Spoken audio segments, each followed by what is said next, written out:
So I got into Orlando International, got my bags, got out to the Hertz counter that's in the parking garage. They gave me the number of the spot that the car was in. Went out there and got to it.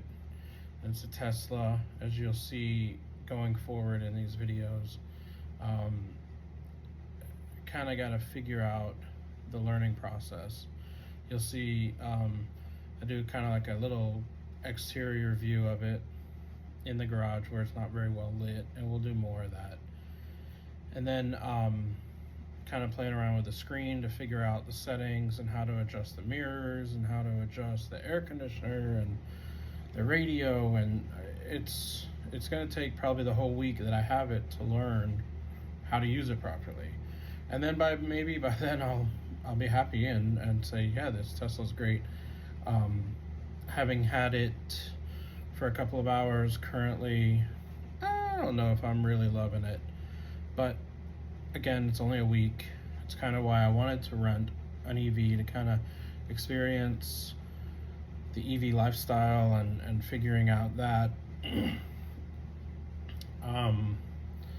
There are a few Tesla superchargers in town. If I have time, I'll go out to one.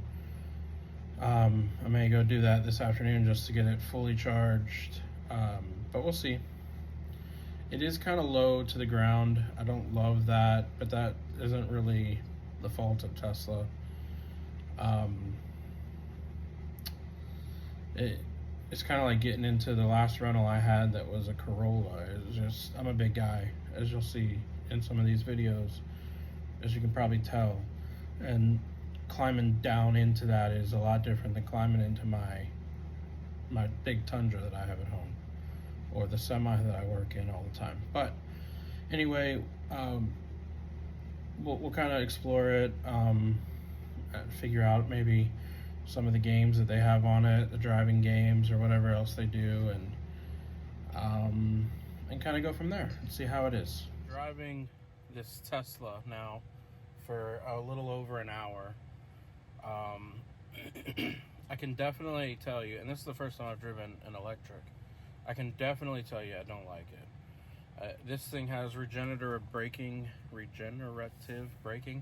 and I don't know how to turn it off or to dim it down.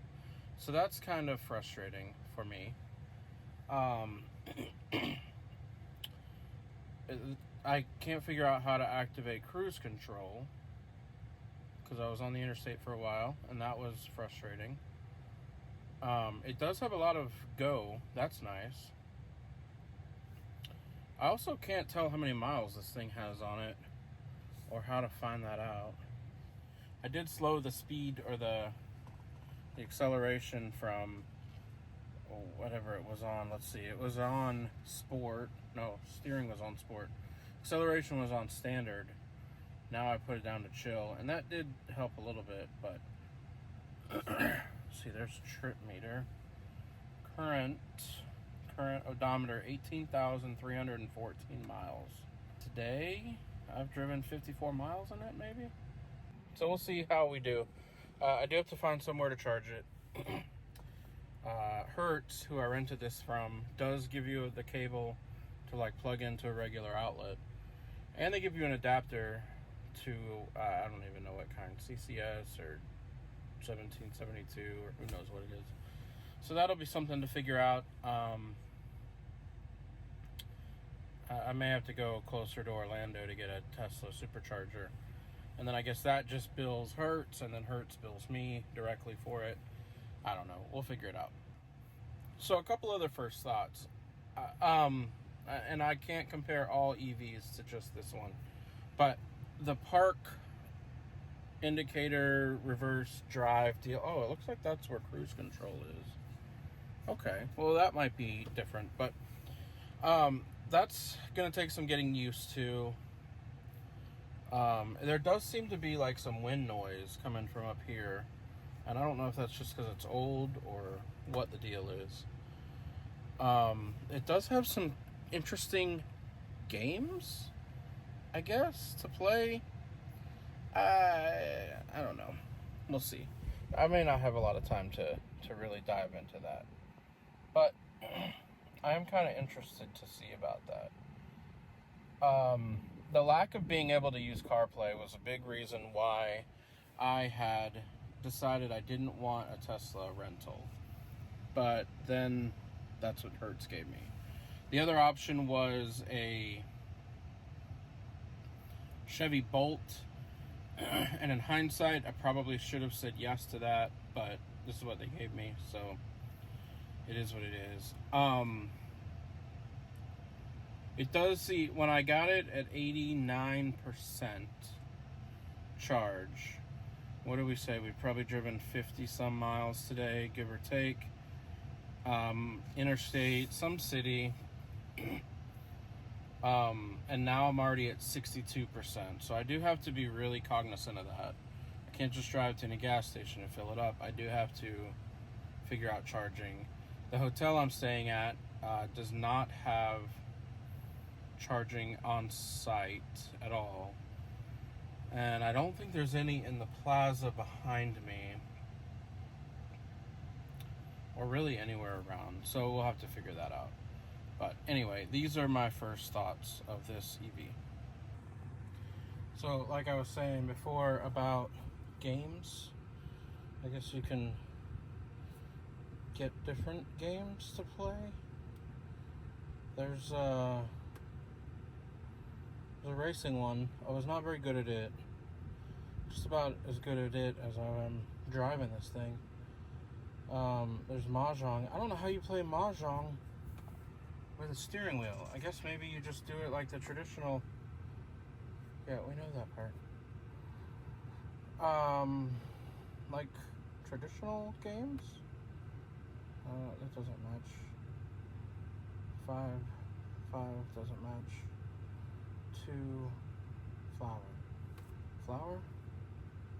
Nope. Dragon. Bird. Nope.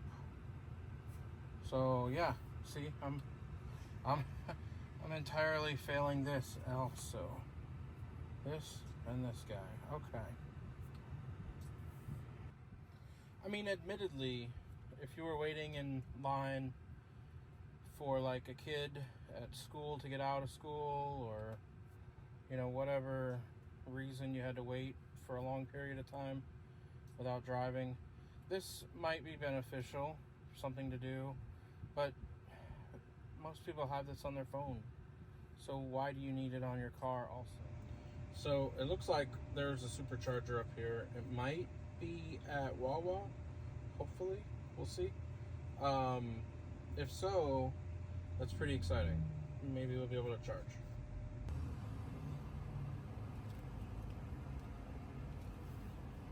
It is a supercharger and it's charging pretty slowly. I don't know, I guess 87 kilowatts. It says 30 minutes remaining. So I guess we'll go into Wawa and get a hoagie or something. We've been here, I have to look back, see, probably 15 to 20, maybe 30 minutes. Maybe not quite. We're currently at 97%, but if you notice, the speed at which it's charging is slowing. There we go. So, probably gonna call it for this first charge session. We were at what, 50 something percent, 51, maybe 50, and now we are at 97%, 43 kilowatts per hour, $10.79. So, half a tank in a normal car. I don't know, I haven't filled up a normal car in a while. One thing I haven't decided if I like or don't like is the roof is glass. It does seem to be tinted some, although earlier I felt like it wasn't tinted. But in the hot sun, that's a lot of sun that can come in and just bake your black interior. Like my truck has a big panoramic sunroof, but it has a cover that you can put over. So like when it's sitting there at the airport forever, it's not going to get a lot of heat in it that way. The interior is very plain. Guess there's cup holders back there. Some window open buttons, a door open button here, and then of course the windshield wipers and turn signal indicators, the reverse neutral drive cruise with a button on the end that does park. That took some getting used to. And then everything else is done through the screen. Second time charging, supercharger. This one's in the Dr. Phillips area of Central Florida. The charger says up to 250 kilowatts. But I'm only pulling 111, 108. I do find these interesting. You can change the horn sound. I did not know that was an option. Romance, I guess you can.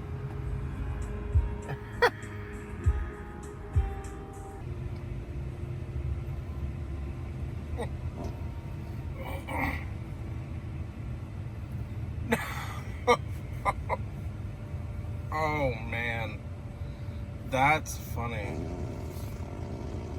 You can change. All right, we're almost to 100% here. It's slowed down to about 20 kilowatts per hour, so we'll probably just call it. But this fill up from half was about $9.63, which isn't terrible, all things considered. 98%, slowing down pretty much, so.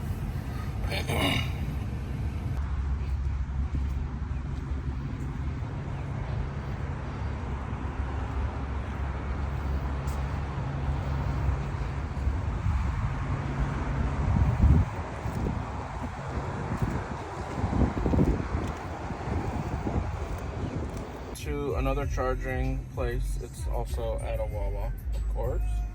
I did find out how to change my current thing from percentage of battery left to miles of battery left. So that's nice. That may help because, you know, looking at just the percentage was freaking me out a bit. But we're gonna charge here at this Wawa.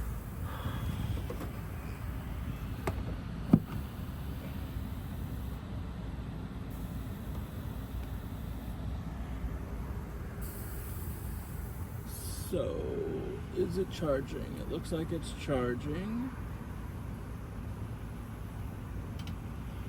55 minutes remaining. So, we have been charging here for a while. I got back to the car and it showed that it would max at 80% because it's a busy station. But I could update it to 100%. So I did.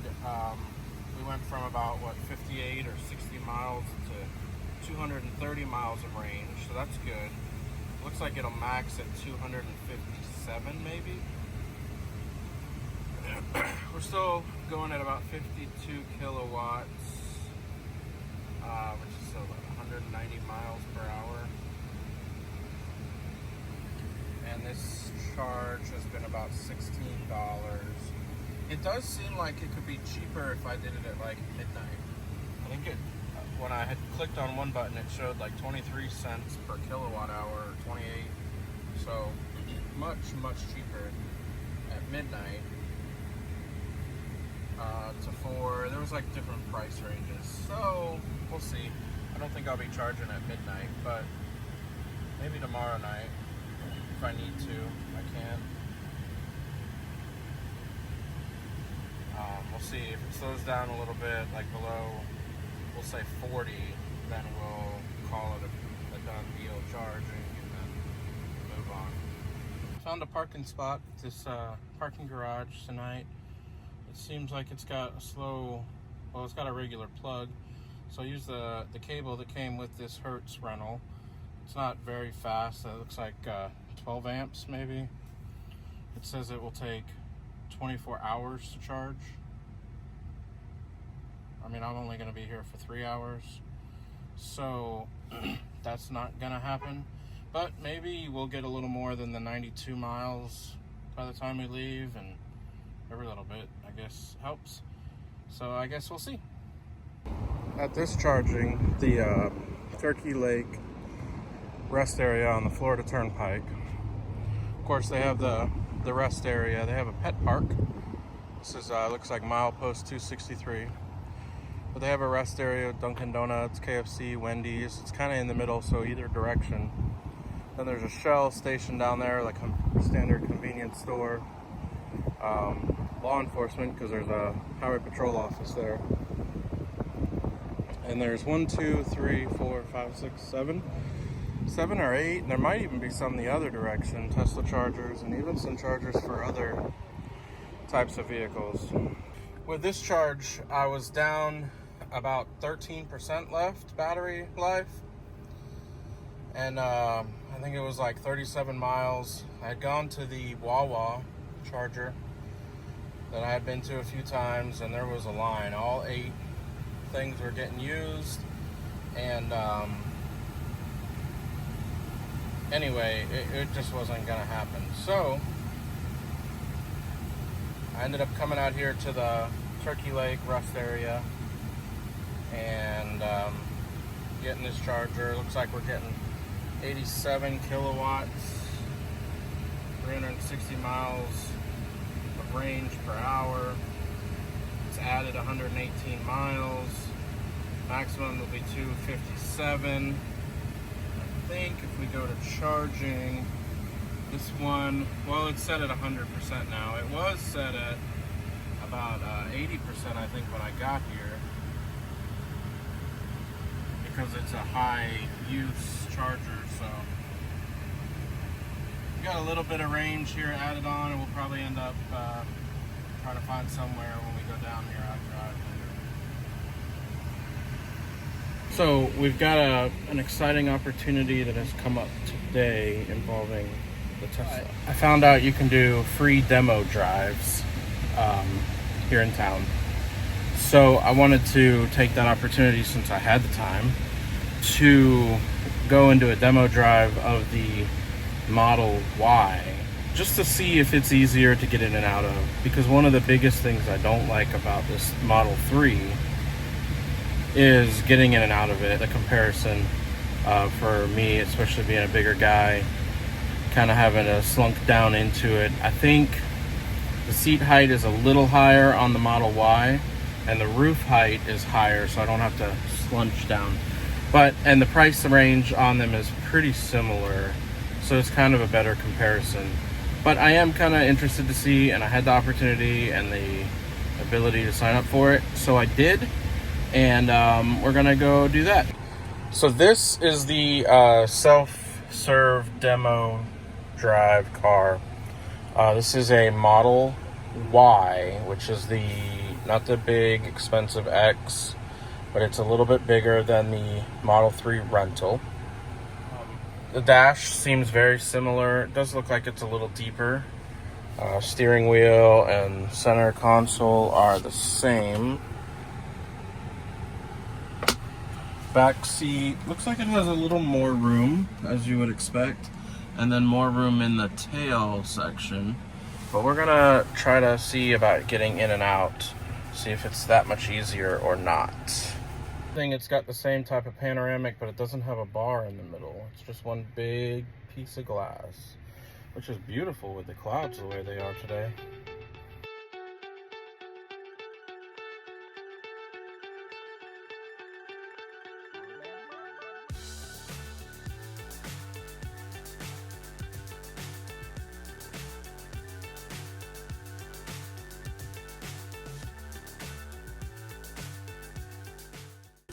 So the interior, I guess the dash is similar, very similar.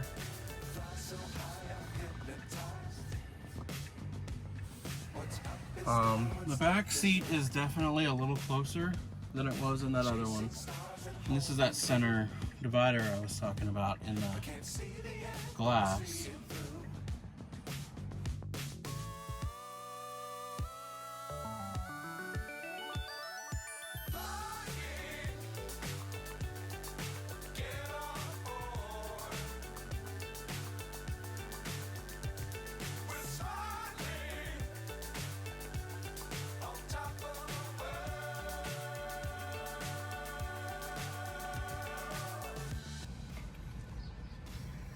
So I'm doing my final charge on my way back to the airport this morning. Again, this is, of course, a Wawa. This is the one nearest SeaWorld, actually. Over on this side, you can kind of see a roller coaster, maybe. I would say, overall, it was a very good experience and a great way to like dip the toe in the water of living with an EV. I would highly suggest it. I did probably a little less of a standard Orlando vacation in that I was all over the place with different plans and seeing different people, rather than the standard like to the airport, from the airport to the hotel to the theme parks to dinner. Probably wouldn't have had to spend as much time doing some charging had I done that, but it was less intrusive or inconvenient than I had initially expected it might be. But all in all, I felt like it was a great experience. I kind of really liked this Tesla. Next trip I have planned down to the Tampa area.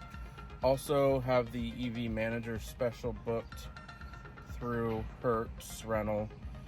I feel like here, having a Tesla made it easy to find chargers.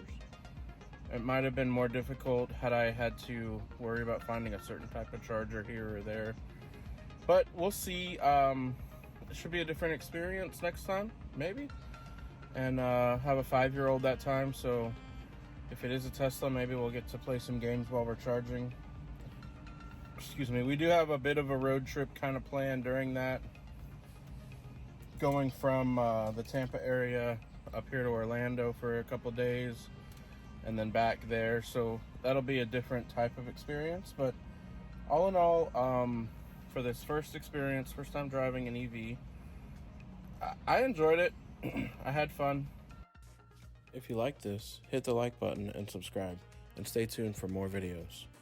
So to close this video out here, I had the Tesla Model 3 rental from Hertz for I used about 594 miles on it. I spent $50.89 in charging. That was using the Tesla supercharger network. The average price, I would say, really the cheapest price I saw for gas while I was down there. Of course, I wasn't buying gas, so I wasn't paying that close attention to it. But the $3.20 was about the average that I saw down there. That was $3.19 was the lowest I saw. I saw some in the 340s, but we'll play devil's advocate there and say the average was $3.20. Tesla Model 3, I would compare similarly to a Corolla, and I looked up the average MPGs for that on the EPA's website, and they average about 33 miles per gallon combined city and highway. So we'll say 33. Taking the 594 miles, dividing that by the 33 miles per gallon average, it would have taken about 18 gallons of gas, which at $3.20 a gallon, just did a little quick math, and it comes out to about $57.60. So about $7, $6.50 more than the charging cost for the Tesla Model 3. The rental is a little bit cheaper. We'll say about the same, but a few dollars cheaper. The charging at the Tesla superchargers, which is all I used, was a little cheaper than getting gas. So it turned out to be about this, equal or just a little cheaper than going with a gas car. Granted, if I had had an Airbnb that had a place to plug it in, that might have been even less money in charging, or a hotel that had it. I stayed at a Marriott branded resort or hotel, and it did not have EV charging, although I know a lot of the Hilton ones that we've stayed at in the past in that area have had EV charging, specifically Tesla chargers, like destination chargers. So that would have actually saved some more money. So it was probably equal or close to having a regular gas engine car Inconvenient, I wouldn't say it was, because I had the time to go and find chargers and do chargers, except the one time I mentioned it was a little bit of an issue getting to a charger because the first one I had chosen was all occupied and had a line waiting for it. Wouldn't have been a problem at a gas station, but it was what it was. So that was my experience. And we'll see. Like I said, I'm going to Tampa area next month, and we'll see if we get another Tesla or if we get a different type of vehicle. It'll be electric, but what kind of charger it needs and how to find those chargers around the Tampa area that we're going to be in, and then all the way up into Orlando and then back. So it'll be exciting, I think, and look forward to putting together a video about that.